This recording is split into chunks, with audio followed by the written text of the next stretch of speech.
Oman's Maritime Security Centre says an oil tanker has been attacked in the Strait of Hormuz, injuring 4 crew. All 20 people on board were evacuated.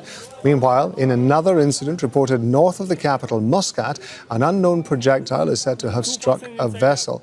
There have also been Iranian drone strikes on Oman, which had been mediating indirect talks between Tehran and Washington. 2 drones hit Oman's commercial port of Duqm. One of them struck a mobile home for workers, injuring 1 person. And Qatar's foreign ministry has condemned the attack on Oman, saying in a statement, the state of Qatar expresses its strong condemnation of the Iranian attacks that targeted the commercial Duqm port in the sisterly Sultanate of Oman and an oil tanker off its coast, considering them a violation of the Sultanate's sovereignty, an unacceptable escalation and a cowardly targeting of a country playing an active role in mediation efforts.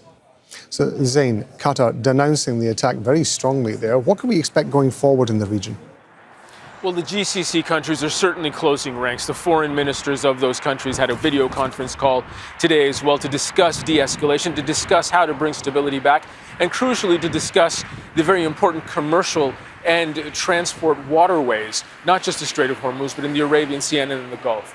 Now, Iran has said in the past that if it is attacked, it will choke the Strait of Hormuz. That is what we are seeing and beginning to do now. It is also said that despite the fact that these countries in the GCC, that its neighboring countries are its close neighbors, are its partners in the region, what it continues to say is that as long as you host the United States assets, military bases, cooperate militarily with the United States, that they will consider those assets, those bases, those locations as sovereign U.S. targets that are fair game if Iran is attacked. And that is what we've been seeing. Oman was spared the beginning of this retaliation by Iran on day 1 yesterday.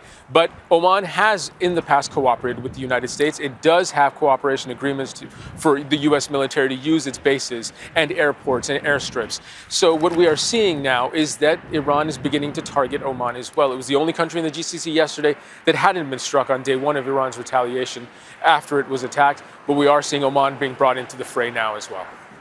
Zein, thank you very much indeed. That's Zein Basravi talking to us there from Doha. Don't miss out, get the full picture. Subscribe to Al Jazeera for reliable news and expert insights. Like, share, stay ahead.